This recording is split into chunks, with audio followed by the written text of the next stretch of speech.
और ये देखिए स्थिति, अरे यार धस गया पैर। ये दिखाओ दिखाओ क्या स्थिति भाई। ये देखिए, ये है बिहार और ये है गौतम पासवान जो कि शहीद हुए हैं, उनके घर में जाने का रास्ता। इस तरीके से आप जाइएगा, रास्ता जो बिल्कुल हम लोग का रहने के लिए छत नहीं है। आपकी छत भी नहीं है घर में। नहीं और भाई जो है लड़ रहा है बिहार के लिए और झारखंड के लिए और पूरे देश के लिए। पापा मेरे बचपन में ही शहीद हो गए, 2012 में ही डेथ कर गए। उसके बाद भैया रोडों का जाल है, नलियों का जाल है, नल जल योजना है, बाकी देखिए किस तरीके से धराशायी है। चिराग पासवान हमेशा कहते हैं कि स्थिति जो है सबसे ज़्यादा घोटाला जो हुआ है वो इसी ये में हुआ है। अब चलिए हम दिखाते हैं कि इनका घर कैसा है और देखिए क्या स्थिति है गाँव की। बाकी ये पासवान टोली है और पासवान टोली में हम लोग अभी आए हुए हैं और चिराग पासवान से जो है मिलना चाहती है एक बहन और कह रही है कि हमें चिराग भैया जब हमारे पास आ जाएंगे तो वो पासवान के लड़के थे और उनका कर्तव्य बनता है चिराग पासवान का कि वो यहाँ पे आए। वो उनका भाई जो है वो शहादत हुआ है। तो देखिए किस तरीके से घर है, क्या स्थिति है इस टोले की जो है वो बहुत स्थिति खराब है। तो चले हम दिखाते हैं। बिल्कुल हम लोग का रहने के लिए छत नहीं है। आपकी छत भी नहीं है घर में। नहीं और भाई जो है लड़ रहा है बिहार के लिए और झारखंड के लिए और पूरे देश के लिए। पापा मेरे बचपन में ही शहीद हो गए, 2012 में ही डेथ कर गए। उसके बाद भैया का हुआ, ये रहा मेरा घर। अच्छा, पिताजी के जगह पे भैया जो है वो गए थे। और ये घर है, वो घर है, उसको कुछ नहीं है। ये रास्ता है भैया, देखिए ये शहीद का रास्ता है। हम दिखा दें कि गौतम पासवान जो है, उसके बाद वही हम लोग का करता था, तो हम लोग का पढ़ाई से कुछ बचता ही नहीं, इधर ही घर है।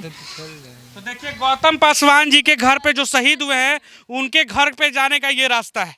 अब बताइए कि बिहार प्रोग्रेस में है और बिहार में कहा जा रहा है कि रोडों का जाल है, नलियों का जाल है, नल जल योजना है, बाकी देखिए किस तरीके से धराशायी है। चिराग पासवान हमेशा कहते हैं कि स्थिति जो है सबसे ज़्यादा घोटाला जो हुआ है वो इसी ये में हुआ है। अब चलिए हम दिखाते हैं कि इनका घर कैसा है। किस तरीके से जा सकते हैं? उधर से भी नहीं, इधर से दरवाजा है ना। चलिए चलिए हम भी चलते हैं, चलिए कोई दिक्कत। पापा चले गए, उसके बाद भैया। क्या बोला आपने? बचपन में ही पापा चले गए, जब भैया 12 साल का था। 2012 में ही पापा एक्सपायर किए। उसके बाद हम लोग का और ये स्थिति देखिए कि हम लोग अभी शहीद गौतम पासवान के घर पे जा रहे हैं और ये देखिए स्थिति, अरे यार धस गया पैर। ये दिखाओ हई दिखाओ यार, हई दिखाओ क्या स्थिति भाई। ये देखिए, ये है बिहार और ये है गौतम पासवान जो कि शहीद हुए हैं, उनके घर में जाने का रास्ता। इस तरीके से आप जाइएगा, रास्ता जो है ये है स्थिति। देख लीजिए भैया, अब बताइए कि क्या स्थिति बनी हुई है। और हम चाहेंगे कि दूसरे के घर में काम क्रिया हो रहा है, दूसरे के घर में काम क्रिया हो रहा है, आपके घर में काम क्रिया भी नहीं हो रहा है।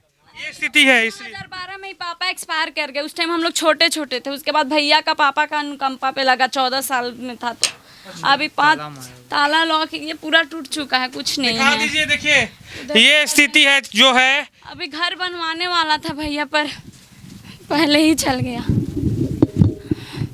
ये देखिए रहने के घर बनवाने के लिए बोल रहे थे भाई आपके। हाँ, कि अभी हम लोग का पढ़ाई में ही लगता था। तो चलिए यहाँ से पहले घर चाहिए, फाइनेंशियल में पहले घर बना देने, दूसरे